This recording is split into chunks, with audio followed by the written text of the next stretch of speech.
एक प्रश्न किसी ने किया कि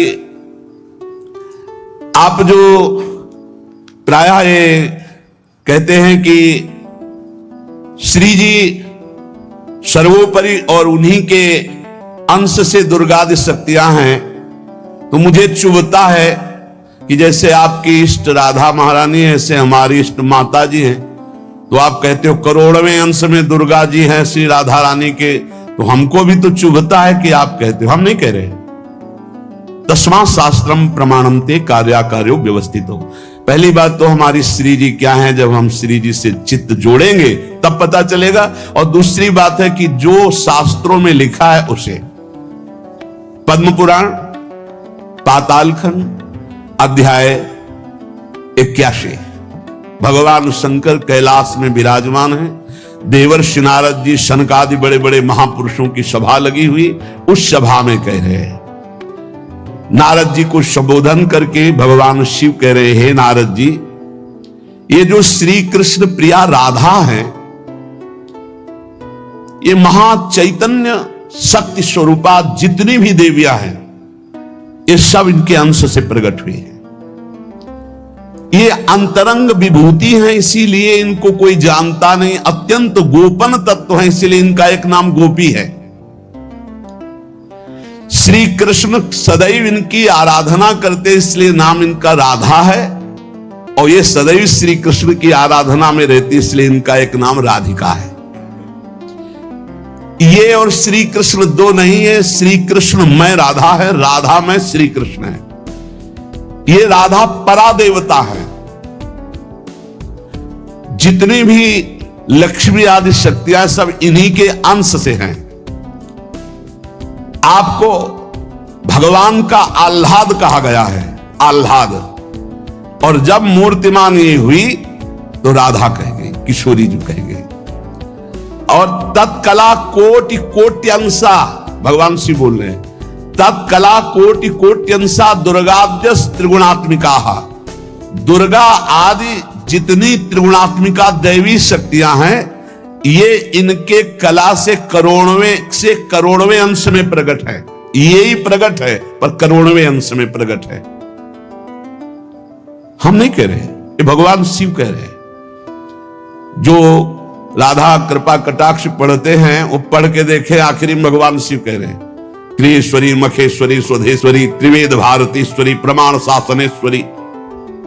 हमारे यहां सुधा निधि में महाप्रभु हरिवंश चंद्र जी कह रहे हैं, प्रेमणा सन्मधुरोज्ज्वल हृदय संगार लीला कला वैचित्री परमावधि भगवता पूज्य विकापी सता ईशानी च सची महासुख तनु शक्ति स्वतंत्रा परा श्री वृंदावन नाथ पट्ट महिषी राधैव सेव्यामम।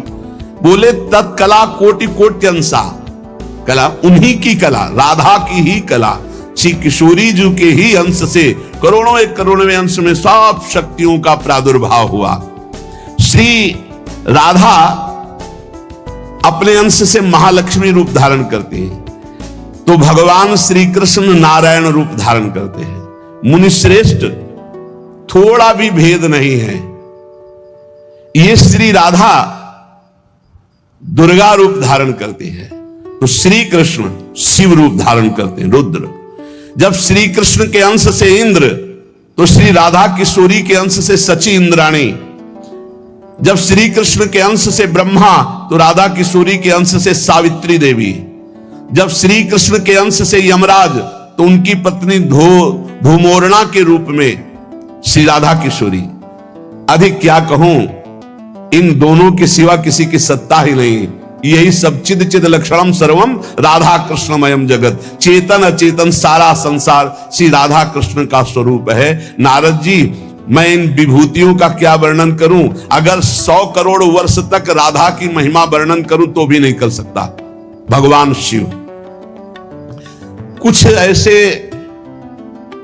भावुक जन हैं कि वो कहते हैं कि आप भगवान शंकर को श्री कृष्ण से छोटा कहते हैं, वो हमारे आराध्य देव, हमको चुभता है। देखो, जब तत्व की चर्चा होगी तो एक है, और जब लीला की चर्चा होगी तो वही एक विविध लीलाएं करता है, वही एक विविध लीलाएं करता है। रास में भगवान शंकर आए अगर थोड़ा भी शास्त्र को पढ़े हो तो पढ़ के देख लेना। गोपी रूप धारण किया, रास में प्रवेश पाया, श्री कृष्ण चरण वंदना, किशोरी जी की चरण वंदना, और फिर गोपी रूप धारण करके रास में प्रवेश। अच्छा, कोई भी ये कैसे नकार सकता है कि भगवान शंकर की जटाओं में गंगा जी हैं, और वो गंगा जी क्या है, क्या आप नहीं जानते हो? गंगा तरंग रमणीय जो जटा कलापम गौरी विभूषित वाम भागम, भगवान शिव के लिए आता है। तो जो जटा कटा संभ्रमम भ्रमण नीलम पर निर्झरी जो विराजमान है गंगा जी, वो कौन है? गांगम वारि मनोहारि मुरारी चरण अच्युतम त्रिपुरारि शिरश्चारी पापापहारी पुनातुमा। देखो भाई, तत्व एक है, पर लीला में जब प्रारंभ होगा तो लीला में छुटाई बड़ाई हंसी मजाक, वो उनकी आराधना, उनकी आराधना। तत्व एक है। अभी आप यहां सुन रहे हो कि जब श्री कृष्ण शिव रूप धारण करते तो राधा किशोरी दुर्गा रूप धारण करती, यही है, कोई और थोड़ी है। पर जब लीला की बात आती तो वही भगवान शंकर गोपी रूप, आज भी भगवान गोपेश्वर का श्रृंगार होता है गोपी रूप में। शाम टाइम जल नहीं चढ़ता, नथुनी बाला और सब चुनरी धारण करके भगवान शिव गोपीश्वर के रूप में विराजते हैं। भगवान शंकर गंगा जी को नेत्रों से भी रोक सकते थे, लेकिन जटाओं में धारण किया कि श्री कृष्ण का चरणामृत है, वामन भगवान का चरणामृत है, वामन के रूप में श्री कृष्ण ही है। प्राणाधिक प्रियतमा सर्वाभ्याः सुंदरी परा सर्वयुक्ता च सौभाग्य भाग्नि गौरवान्विता। हमारी जो श्री किशोरी जो हैं, एक यहां बात ध्यान रखनी है कि एक प्रश्न और आता है सभा में, जब चर्चा होती है तो उसको सुनकर के लोगों के अंदर प्रश्न आता है कि शिव पुराण में लिखा है कि भगवान शंकर सर्वश्रेष्ठ है, देवी पुराण में लिखा है कि इन्हीं से सबकी उत्पत्ति है, आप गणेश महिमा को देखो तो यम ब्रह्म स्वम ब्रह्म, सब कुछ जिस पुराण को देखो उसी से सृष्टि हुई है। इसका मतलब क्या है? गलत है क्या? जब तुम शिव पुराण पढ़ोगे तो शिव तत्व से ही सबकी उत्पत्ति है, सब कुछ शिव तत्व है। पढ़े हैं, जैसे आप कहा भगवान शंकर ने चिद चिद लक्षणम सर्वम राधा कृष्णमयम जगत, ऐसे कहा गया है हे भगवती हे भगवान, आपसे ही सृष्टि प्रकट है शिव पुराण में, क्योंकि जितनी माताएं वो सब भगवती हैं और जितने पुरुष हैं वो सब हे भगवान शिव, आपका ही स्वरूप है। चराचर जगत शिव और पार्वतीमय है। भगवान का ऐसा लिंग प्रकट हुआ शिव जी का कि 100 कल्प तक ब्रह्मा जी उतरते चढ़ते रहे, पार न पाया। फिर भगवान विष्णु उसमें पढ़ना शिव पुराण में, तो पढ़ करके बात कर रहे, आर पार नहीं पाया। भगवान शिव से ही नारायण का प्रादुर्भाव होता है, भगवान का प्रादुर्भाव होता है, भगवान शिव से ही ब्रह्मा का प्रादुर्भाव होता है। जब देवी भागवत पढ़ो तो सब कुछ देवी जी से प्रकट हुआ, तो क्या झूठा है क्या? पुराण कोई झूठे हैं क्या? तो अगर उनसे प्रकट हुआ तो इनसे कैसे? भागवत पढ़ करके देखो तो श्री हरि से, नाभि कमल से ब्रह्मा, ब्रह्मा की भ्रकुट से शंकर, रुद्र का अवतार। उधर पढ़ करके देखो तो उन भगवान शिव से ब्रह्मा और श्री हरि प्रकट होते हैं। देवी भागवत पढ़ करके देखो तो देवी शक्ति। ये है क्या? तत्व। तत्व एक है, वही परमात्मा है। वही जब शिव पुराण पढ़ोगे तो सब कुछ शिव की, जब भागवत पुराण पढ़ोगे तो सब कुछ श्री हरि का, और जब देवी भागवत पढ़ोगे तो सब कुछ वही।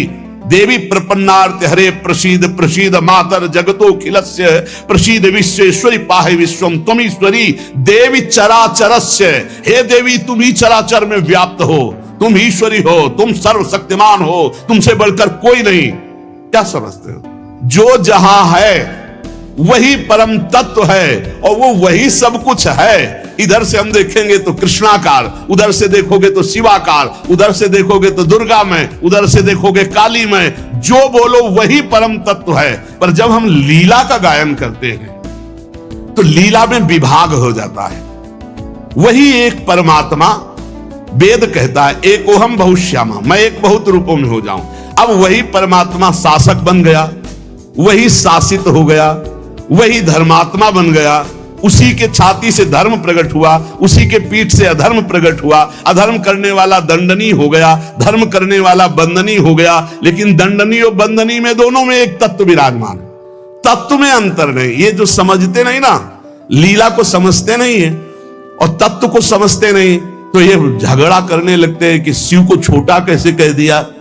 पूछो शिव जी से जाके, अरे उनको देखो तो रात दिन भगवत श्री हरि चर्चा करते रहते हैं, और हरि को देखो, उनसे पूछो जाके कि तुम्हारे आराध्य देव कौन है, बोलेंगे शंकर।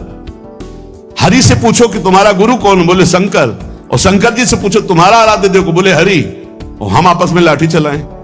अरे वो एक है, वो एक है, वो अनेक है, अनेक होते हुए भी एक है, एक होते हुए भी अनेक है। इस बात को समझो। जब देवी भागवत, तो देवी ही सब कुछ है, देवी के ही अंश से राधा है, समझिए आप। जब हम वृंदावन से बोलेंगे तो राधा के अंश से देवी है, जब आप शिव पुराण से बोलेंगे तो शिव के अंश से हरि है, और जब भागवत पुराण से बोलेंगे तो हरि के अंश से शिव है। आप इस बात को समझिए। जब लीला का बात, लीला प्रसंग आएगी तो उसमें भेद हो जाते। जैसे ब्रह्म ऋषियों ने विचार किया कि इन तीन महान भगवत स्वरूपों में कौन सबसे बड़ा है। क्या उन ब्रह्म ऋषियों को पता नहीं कि हरि ही ब्रह्मा है, ब्रह्मा हरि ही शिव है, शिव ब्रह्मा और हरि में किंचित मात्र भेद नहीं। स्वयं भगवान बोले मैं ही हर हूं, मैं ही विधि हूं, मैं ही हरि रूप हूं। जगह जगह वर्णन है। लेकिन जब भृगु जी परीक्षा के लिए गए तो ब्रह्मा जी के सामने जाके ऐसे खड़े हो गए।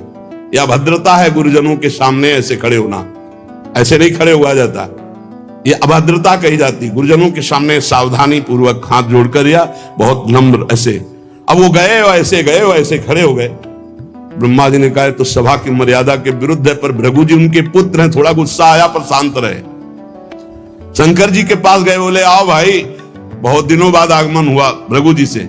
बोले हम तुम्हारे गले नहीं लगते हैं, परम पवित्र रहते हैं। उठाया त्रिशूल उन्होंने हमको। भृगु जी शांत होकर के वहां, और भगवान हरि के पास गए, सैया में पड़े हुए थे, सीधे लात मारी जाके, सीधे छाती पे लात। भगवान उठे और कहा मुझे पता नहीं था आप आ रहे हो, नहीं आपकी अगवानी करता। और चरण दाबने लगे, बोले आपके चरण बहुत कोमल है, मेरी छाती बहुत कठोर, कहीं चोट तो नहीं लग गई। और आज के बाद जब जब अवतार भी लेंगे तब तक आपका भृगु चरण चिन्ह ये हमारे छाती पे बना रहेगा, ये हमारा बड़ा सौभाग्य हो। आंसू आ गए भृगु जी के। अब आप क्या कहेंगे? कोई छोटा बड़ा नहीं। जब लीला होती है और एक ही तत्व है तो रंगमंच पर वही सब रूप धारण किए, जगन नाटक वही भवा, इस बात को सब। पर जब हम किशोरी जी की बात कहेंगे तो किशोरी जी के अंश से सब शक्तियां हैं, और जब आप दुर्गा की बात करें तो आपको वहां से दिखाई देगा किशोरी जी दुर्गा जी के अंश है, क्योंकि इधर से अंश वो, उधर से अंश वो उनकी अंशी, वो उनकी अंशी, कोई अंतर नहीं। इधर से हम बोलेंगे श्री कृष्ण के अंश से शिव, और जब शिव पुराण में पढ़ोगे तो शिव जी के अंश से श्री कृष्ण। अब इसमें संशय थोड़ी, क्योंकि वही एक तत्व है, विविध प्रकार से लीला कर रहा है। इसलिए भ्रम का तो ध्यान छोड़ दो, भ्रम छोड़ दो। जब जब जैसा अवसर आया वही रूप धारण किए तत्व विराज। पर जब लीला की चर्चा होगी तो माधुर्य रस में ऐश्वर्य का प्रवेश नहीं, भगवान के ऐश्वर्य का प्रवेश नहीं, तो और ऐश्वर्य शक्तियों की तो बात जाने दो।